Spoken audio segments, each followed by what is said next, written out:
हे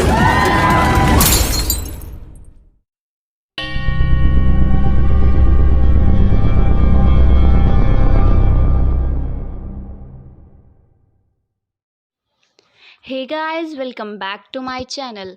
आज हम आपके लिए लेकर आए हैं कुछ कही अनकही, कुछ ऐसी कहानियाँ जो शायद थोड़ी हकीकत हैं, थोड़ा फसाना।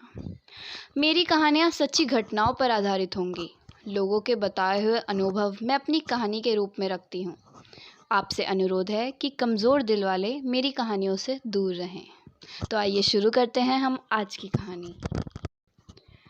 एक छोटे से गांव में रमेश नाम का एक गरीब किसान का लड़का रहता था और पढ़ाई में वो बहुत होशियार था। एक दिन उसके पिताजी ने बोला, तुम आगे की पढ़ाई करने के लिए दिल्ली चले जाओ। इसलिए वह लड़का दिल्ली के लिए रवाना हो गया। वहाँ पहुँचकर उसने अपने मित्र सुरेश को बोला, यार भाई, मेरे लिए एक मकान ढूंढ दे जहाँ रहकर मैं पढ़ाई करता रहूँ और कोई छोटा मोटा पार्ट टाइम जॉब भी कर सकूँ। सुरेश, कल ही मकान ढूंढने चलेंगे। अगले दिन वो दोनों मकान ढूंढने के लिए निकल पड़े। सुबह से लेकर शाम हो गई लेकिन उनको कोई मकान नहीं मिला। अगले दिन सुबह पास वाले अंकल ने बताया कि शहर से बाहर एक मकान है, लेकिन वो जब से बनाया गया है उस मकान में कोई नहीं रहा और वह वीराने में है। रमेश और सुरेश ने दोनों ने एक साथ बोला कि उस मकान की चाबी कहाँ है, उसका मालिक कहाँ रहता है। अंकल ने बोला, मालिक तो दिल्ली में ही है और मकान मालिक भी दिल्ली में है, लेकिन मकान दिल्ली से थोड़ी दूर है, वीराने में है। इस वजह से उस मकान में काफ़ी समय से कोई रहा नहीं, वह खाली पड़ा हुआ है। रमेश ने सुरेश को बोला कि हम मकान मालिक से बात कर लेते हैं। सुरेश बोला, ठीक है। वो दोनों अंकल से एड्रेस लेकर मकान मालिक के पास गए और वहाँ पहुँचकर उन्होंने अपना परिचय दिया और मकान के किराए पर लेने की इच्छा जाहिर की। सुरेंद्र सिंह जी उस मकान के मालिक थे। उन्होंने बोला, पूरा मकान किराए पर लेना है या एक कमरा? रमेश बोला कि मैं अकेला रहूँगा, आप उस मकान में एक कमरा, किचन, बाथरूम मुझे किराए पर दे दीजिए। सुरेंद्र सिंह जी बोले, उसमें 3 कमरे हैं, 2 आगे एक पीछे की तरफ, बाथरूम है। रमेश बोला, किराया कितना होगा? मकान मालिक ने बोला, 2000 महीना, पानी बिजली अलग होगी। सुरेश बोला, अंकल किराया कम करो थोड़ा, मकान शहर से दूर है और वीरान भी है। काफ़ी मशक्क़त के बाद मकान मालिक ने किराए में 500 रुपये कम कर दिए और पानी का बिल भी माफ़ कर दिया। रमेश और सुरेश ने बोला, अंकल मकान दिखा दो। वे सभी मकान देखने चल पड़े। दिल्ली से 3 किलोमीटर आगे नई कॉलोनी का शिलान्यास हुआ था। वहाँ कोने में एक सुंदर सा मकान था। उसके पीछे की तरफ लगभग 500 मीटर आगे मुस्लिम कब्रिस्तान था। सुरेश बोला, रमेश देख ले, डर तो नहीं जाएगा रात को? रमेश बोला, नहीं यार, इसमें डर कैसा। मकान मालिक दोनों को मकान दिखाने लगा। आगे के दोनों कमरे दिखाए, बरामदे में किचन, पीछे की तरफ एक कमरा, उसके सामने बाथरूम। शाम होने को आ गई थी। मकान मालिक बोला, बताइए मकान पसंद आया या नहीं? रमेश बोला, मकान तो ठीक है। मकान मालिक से वो दोनों बोले, हम कल यहाँ शिफ्ट हो जाएंगे। मकान मालिक बोला, ठीक है, लीजिए चाबी। मकान मालिक और वे दोनों वापस आ गए। रमेश ने रात को सुरेश से बोला, तू भी वहाँ रहना चल, मकान भी काफ़ी बड़ा है, कमरे भी 2 हैं, मैं अकेला दोनों कमरों में क्या करूँगा? सुरेश ने बोला, मैं भी यही सोच रहा था, चल फिर कल दोनों सामान शिफ्ट कर लेते हैं। दोनों ने अगले दिन सामान शिफ्ट कर लिया। दोनों ने अपने अपने कमरों में सामान जमाया और फिर शाम को खाना बनाया और फिर दोनों बातें करने लगे। सुरेश बोला, तू अकेला तो डर जाता, पीछे कब्रिस्तान है, इसलिए तू मुझे यहाँ लेकर आ गया। रमेश बोला, मैं नहीं डरता, मैं तो गांव में अकेले ही खेत की रखवाली करता था। सुरेश बोला, चल अब 10 बज गए हैं, हमें सोना चाहिए। रमेश बोला, तू सो जा, मैं तो पढ़ाई करूँगा अभी और थोड़ी देर। सुरेश बोला, ठीक है। यह कहकर सुरेश सोने चला गया। रमेश खिड़की के पास जहाँ टेबल कुर्सी लगाए बैठा था, वहाँ बैठकर पढ़ाई करने लगा। उस खिड़की से बाहर की तरफ देखने से दूर तक सुनसान रास्ता दिखाई दे रहा था। हवा भी तेज़ चल रही थी, साए साए की आवाज़ आ रही थी, कुत्तों के रोने की आवाज़ भी आ रही थी। पूरा इलाका सुनसान था। रात के लगभग 12 बजे थे। कुत्ते की आवाज़ खिड़की के बिल्कुल पास से आने लगी, जैसे कुत्ता खिड़की के पास चिल्ला रहा हो। ऐसी आवाज़ सुनसान इलाके में हवा सी भी खौफनाक सुनाई दे रही थी। रमेश को पढ़ाई करने में परेशानी हो रही थी, इसलिए उसने कुत्ते को भगाने के उद्देश्य से खिड़की खोलकर जाली से ही बोला, हट धत भाग।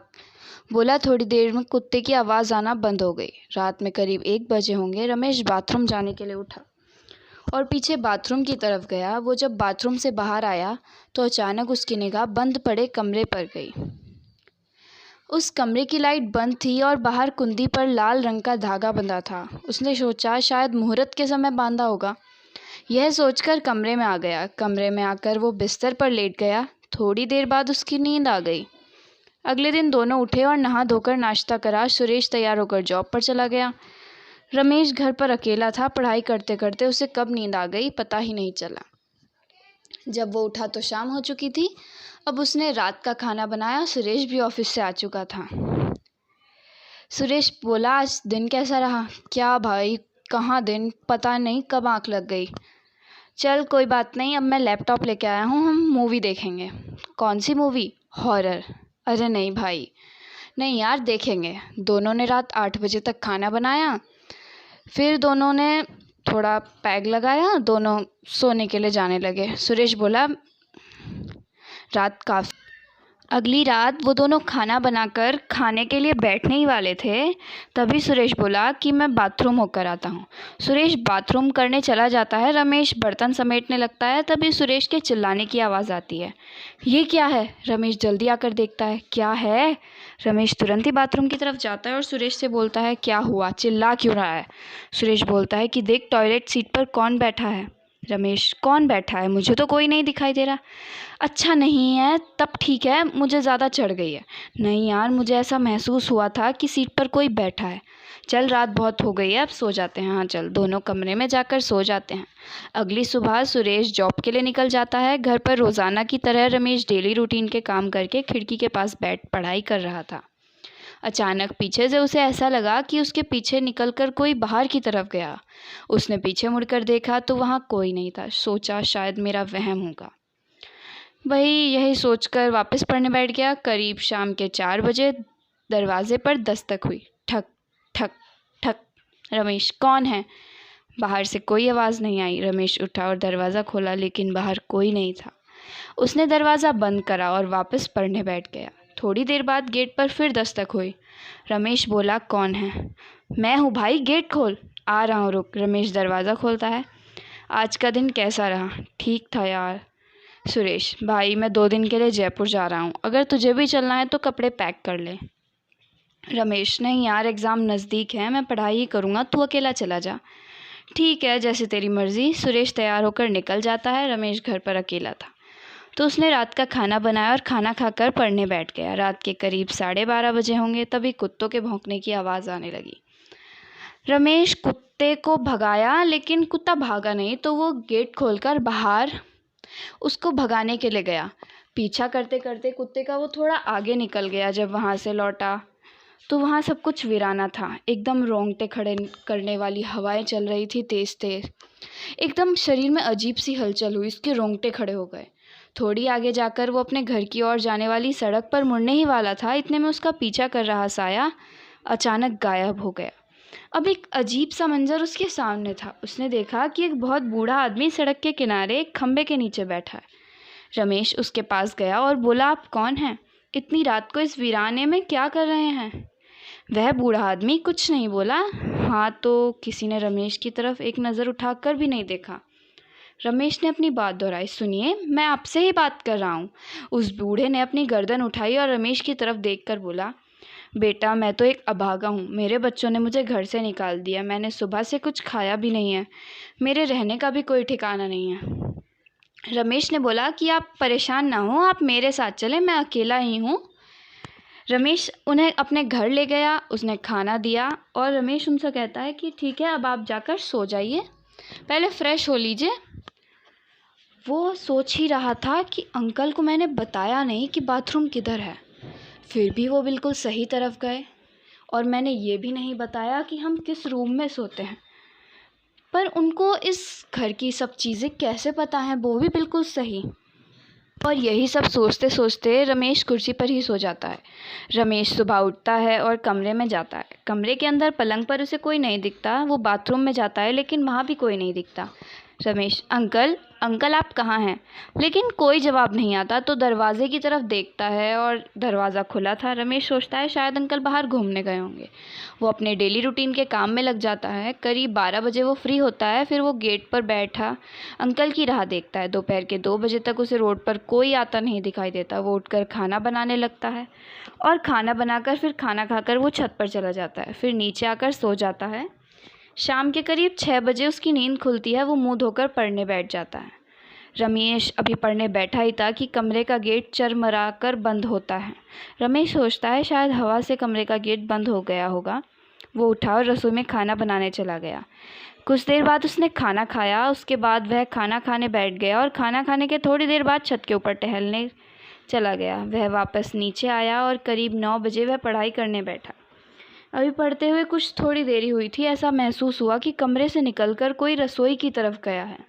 उठा और रसोई की तरफ गया तो जैसे ही रसोई की तरफ देखा उसकी आंख फटी की फटी रह गई। रमेश ने देखा वो बूढ़े अंकल वहाँ बैठकर खाना खा रहे थे। उसने आश्चर्य से पूछा, अरे अंकल आप कहाँ कब आए? मैंने तो आपको देखा ही नहीं। उन्होंने बोला, बेटा मैं तो यहीं था, मैं कमरे में ही था। रमेश, नहीं अंकल आप कमरे में नहीं थे, मैं खुद कमरे में आकर आपको देख कर गया था, लेकिन आप कमरे में नहीं थे। वृद्ध आदमी बोला, मैंने तुझसे बोला ना मैं कमरे में ही था। उसकी आवाज़ में एक अलग सा ही क्रोध झलक रहा था। रमेश, ठीक है शायद मेरी ही गलती थी, शायद मैं ही आपको देख नहीं पाया। वह बूढ़ा आदमी कुछ नहीं बोला। रमेश रसोई से निकलकर बरामदे में कुर्सी पर बैठ गया और पढ़ने लगा। रात के करीब 12 बजे रमेश को ऐसा लगा जैसे छत के ऊपर कोई घूम रहा है। कौन है ऊपर? अंकल आप हो क्या? ऊपर से कोई जवाब नहीं आया। रमेश ने मन में सोचा शायद अंकल ही होंगे। वापस पढ़ने बैठ गया। रात अधिक हो गई थी। अब नींद सताने लगी तो उनको सोने के लिए कमरे में चला गया। वहाँ जाकर देखता है कि अंकल सो रहे हैं। उसने उन्हें बिना डिस्टर्ब किए उनकी बगल में जाकर सो गया। सुबह के 6 बजे अलार्म बज गया। उसने बगल में देखा कि अंकल नहीं हैं। वह बाथरूम गया लेकिन वहाँ भी अंकल नहीं थे। छत पर गया, छत पर भी नहीं थे। दरवाज़ा अंदर से बंद था। वह सोच ही रहा था कि वो अंकल गए कहाँ। थोड़ी देर बाद दरवाजे पर दस्तक हुई। रमेश ने पूछा, कौन है? आवाज़ आई, रमेश भाई मैं हूँ, दरवाज़ा खोलो। कौन है, नाम बताओ। अरे यार मैं हूँ सुरेश, दरवाज़ा खोलो। अच्छा मैं तो डर ही गया था। सुरेश बोलता है, सारी बातें दरवाजे पर ही कर लेगा या दरवाज़ा खोलेगा भी? रुक रुक मैं दरवाज़ा खोलता हूँ। उसके बाद रमेश ने दरवाज़ा खोला। कैसी रही तेरी ट्रिप? अच्छी थी। जयपुर में हवा महल घूमा, नाहरगढ़ गया, देशनोक माता के मंदिर गया। वहाँ से मैं एक तेरे लिए प्रसाद भी लेकर आया। अच्छा तो ला प्रसाद दे। सुरेश मुझे प्रसाद देता है और उससे पूछता है, आज मेरे शेर के ने दरवाज़ा खोलने में इतनी देर कैसे करी? कुछ नहीं यार, 2 दिन से एक बूढ़ा आदमी अपने घर में रह रहा है। आश्चर्य से, एक बूढ़ा आदमी और अपने घर में? कौन है? तू कैसे जानता है उसे? कहाँ से आया है? सब बता दूंगा, पहले तू हाथ मुँह धो ले और कुछ खा ले। सुरेश हाथ मुँह धोकर खाना खाने बैठ जाता है। अब बता क्या बात है? रमेश ने उसे सारी बात बता दी। अरे रमेश भाई मुझे दिल्ली का पता नहीं, क्या हो सकता है वह इंसान ना होकर नर पिशाच हो। ऐसे पिशाची इंसान रूप लेकर आते हैं। नहीं यार वह इंसान ही है। आज देख लेते हैं तेरे उस इंसान को। बात करते करते बहुत समय हो जाता है, उसे पता भी नहीं चलता कि कब रात के 8 बज चुके हैं। रमेश बोलता है कि सुरेश भाई आप खाना बना लेते हैं। ठीक है भाई चल खाना बनाते हैं। सुरेश और रमेश दोनों खाना बना लेते हैं। उसके बाद सुरेश बोलता है कि आप थोड़ी वाइन लेंगे। रमेश बोलता है ठीक है भाई, एक पैक बना। सुरेश पैक बनाता है। जैसे ही वो दोनों पैक उठाते हैं, सुरेश को ऐसा महसूस होता है कि कमरे से निकलकर कोई रसोई की तरफ सुरेश गया। सुरेश हंसते हुए बोलता है, ले यार तेरे अंकल आ गए। रमेश बोलता है, शायद तू सही कह रहा है। सुरेश बोलता है, चल ठीक छोड़ उस बूढ़े को, अपने आप दारू पीते हैं। वह दारू कौन सा पिएगा। थोड़ी देर बाद उन्हें बर्तन गिरने की आवाज़ आती है। रमेश उठता है, वह रसोई की तरफ जाता है। रमेश देखता है वह बूढ़ा आदमी उसकी तरफ पीट करे खड़ा है। रमेश बोलता है, अंकल आज खाने को कुछ भी नहीं है। आज आप घर पर नहीं थे, मुझे लगा शायद आप चले गए, इसलिए मैंने खाना नहीं बनाया। वह आदमी चिल्लाकर बोलता है, मेरे लिए खाना नहीं बनाया? क्यों नहीं बनाया? तुझे इस घर में नहीं रहना है क्या? उस बूढ़े आदमी के चिल्लाने की आवाज़ सुनकर सुरेश भी दौड़कर रसोई की तरफ आता है। सुरेश बोलता है, अरे अंकल क्या हम तेरे नौकर लग रहे हैं जो रोज़ रोज़ तुझे खाना बना कर खिलाएंगे? घर से निकालने की धमकी किसको देता है? कौन है बे तू? पहले यह बता, तू आता कहाँ से है और जाता कहाँ को है? वह बूढ़ा आदमी कुछ नहीं बोलता। सुरेश उसके पास जाता है और उसके कंधे पर हाथ रखता है। सुरेश बोलता है, मैं तुझसे कह ही रहा हूँ, उसे सुनाई नहीं देता क्या? मेरी तरफ देख। बूढ़ा आदमी जैसे ही पीछे घूमता है तो उसे देखकर सुरेश के पैरों तले ज़मीन खिसक जाती है। ऐसा लग रहा था जैसे सुरेश ने इतना डरावना मंजर देख लिया हो। उस बूढ़े आदमी का चेहरा एकदम डरावना था। उसके चेहरे एकदम लाल था, मानो जैसे खून की होली खेल कर आया हो। आंखें तो मानो थी ही नहीं, एक खौफनाक दरिंदा दिखाई पड़ रहा था। सुरेश की हालत ऐसी हो गई थी मानो जैसे उसको कांटों ने खून दिया हो। उसे देखकर वह बहुत डर गया, एकदम पीछे की तरफ हो गया। रमेश को बोलता है कि देख देख इसको देख। जैसे ही सुरेश उस आदमी के सामने से हटा तो रमेश ने बोला, क्या देखूं? सुरेश दौड़कर कमरे की तरफ चला गया और बोला, उसको बूढ़े इंसान को देख। रमेश बोलता है, देख ही तो रहा हूँ, ऐसे डर कर भाग रहा है जैसे तूने भूत ही देख लिया हो। सुरेश बोला, वह भूत ही है। रमेश बोलता है, क्या बोल रहा है यार? वही जो तूने सुना। रमेश, रसोई से आ जा, बूढ़े आदमी को पकड़, छोड़ उसको। सुरेश के सामने खड़ा करता है और बोलता है, देख यह भूत है क्या? सुरेश जब उस आदमी को देखता है तो वो एक नॉर्मल आदमी की तरह दिखाई देता है। सुरेश मन में सोचता है कि अब इस आदमी को पहले देखा तो यह बहुत डरावना दिख रहा था, ऐसे कैसे हो गया? शायद मैंने ज़्यादा शराब पी ली है तो मुझे अजीब अजीब दिखाई दे रहा है। रमेश बोलता है कि सुरेश भाई, तुमने दारू चढ़ गई है। वह बूढ़ा आदमी सुरेश को देखकर हल्के से मुस्कुराता है। उसकी मुस्कुराहट में अजीब सी दहशत होती है। रमेश, अंकल आप रुकिए, मैं आपके लिए कुछ चावल बना देता हूँ। रमेश, सुरेश उस वृद्ध आदमी के लिए चावल बनाने लगते हैं। सुरेश सूरत आदमी की एक तरफ देखता रहता है, वह बूढ़ा आदमी उसे बैठा देखता रहता है। जो तुमने देखा वो मेरा भ्रम नहीं था, मेरी असलियत थी। यह सुनकर सुरेश बहुत डर जाता है। वह रमेश के पास रसोई में दौड़कर चला जाता है। रमेश बोलता है, क्या हो गया, वापस भूत देख लिया क्या? नहीं यार, मैं तो तेरी हेल्प करने आया था। वह दोनों खाना बनाने लगते हैं और बूढ़े आदमी को खाना परोसते हैं। जब वह बूढ़ा आदमी खाना खा लेता है उसके बाद बोलता है, अब मैं सोने जा रहा हूँ। सुरेश से बोलता है कि सुरेश भाई अब तुम भी सोने जाओ। सुरेश घबराया हुआ था। वह रमेश को बोलता है, नहीं यार, मैं आज तेरे पास ही सोऊंगा। ठीक है भाई, जैसे तेरी मर्ज़ी। रमेश रोज़ की तरह पढ़ाई करके करीब 2 बजे लाइट बंद करके सोने चला जाता है। अचानक रात को सुरेश की नींद खुलती है। वह घड़ी में 3 बज रहे होते हैं। वह देखता है कि कमरे का पर्दा बहुत तेज़ी से हिल रहा था। सुरेश एक खड़ा होता है, वह तेज़ी से लाइट जलाता है और देखता है वहाँ पर कोई नहीं था। तभी उसे महसूस हुआ जैसे कोई पीछे की खिड़की पर था। वह तुरंत ही पीछे पलट कर देखता है, लेकिन खिड़की पर कोई नहीं था। खिड़की के बाहर एकदम अंधेरा होता है। सुरेश को प्यास भी लग रही थी, इसी कारण वह पानी पीने के लिए रसोई में जाता है। जैसे ही वह रसोई में जाता है वह देखता है बूढ़ा आदमी रसोई में खड़ा है। सुरेश बोलता है, अंकल आप भी पानी पीने आए हैं? वह बूढ़ा आदमी कुछ नहीं बोलता और सीधा छत के ऊपर चला जाता है। सुरेश दौड़कर रमेश के पास जाता है, बोलता है, रमेश भाई उठो उठो, क्या हुआ, इतना क्यों चिल्ला रहा है? अंकल जग जाएंगे। सुरेश बोलता है, अंकल तो कमरे में है ही नहीं। रमेश जब बेड पर देखता है तो अंकल वहाँ थे ही नहीं। अरे यार, गए होंगे ना कहीं बाथरूम या रसोई में पानी पीने। नहीं यार, वह रसोई में नहीं, वह छत के ऊपर गए हैं। छत पर इस टाइम, चलो देखते हैं। सुरेश और रमेश छत के ऊपर टॉर्च लेकर जाते हैं। वह देखते हैं छत पर कोई नहीं था, चारों तरफ अंधेरा था। सुरेश छत के कोने कोने में देखता है, लेकिन वह बूढ़ा व्यक्ति उसे नहीं दिखाई देता। सुरेश सोचता है कि आखिर वह बूढ़ा व्यक्ति गया तो गया कहाँ? तूने सही कहा था अंकल, छत के ऊपर ही आए थे ना? हाँ भाई, वे छत के ऊपर ही आए थे। अगर वह छत के ऊपर आए थे तो गए कहाँ? सुरेश टॉर्च से छत से नीचे की तरफ देखता है तो वह होश ही उड़ गया। उस बूढ़े व्यक्ति की गर्दन हवा में उड़ रही थी, उसका धड़ खिड़की में फंसा हुआ था। वो बहुत डर जाता है। वह चिल्लाकर बोलता है, रमेश इधर देख। जब रमेश ने नीचे की तरफ देखा तो यह मंजर देखकर उसके पैरों तले ज़मीन खिसक गई। अरे अंकल को क्या हो गया? सुरेश बोलता है, अंकल गया भाड़ में, एक भूत को घर पर लेकर आया है तू। वह दोनों डर के मारे छत से नीचे आकर जिस कमरे में ताला लगा था उस ताले को तोड़कर उस कमरे में जाते हैं और कमरा अंदर से बंद कर लेते हैं।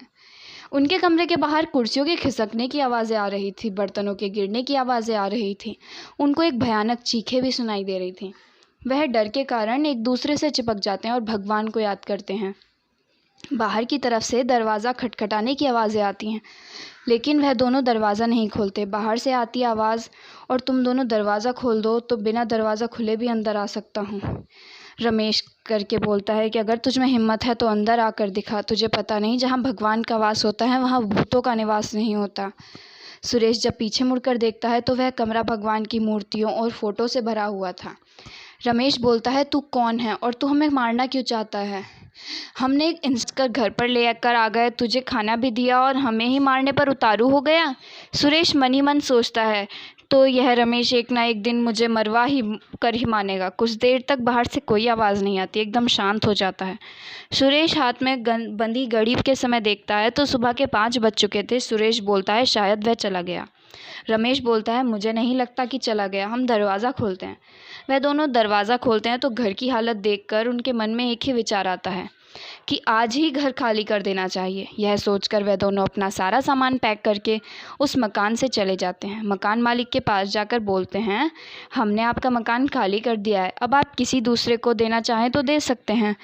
मकान मालिक बोलता है, क्या हुआ? रमेश बोलता है, कुछ नहीं अंकल, अब हम जयपुर रहेंगे। सुरेश बोलता है, भाई तूने मकान मालिक को सारी बात क्यों नहीं बताई? रमेश बोलता है कि जब उसे सारी बातें पता थी तो उसने हमें कब बताई? सुरेश बोलता है, उसे पता है तो हमें क्यों नहीं बताया? अगर वह हमें बता देता तो शायद हम उस घर में रहने ही नहीं जाते। आज भी वह मकान उसी हालत में वीराने में खड़ा हुआ है।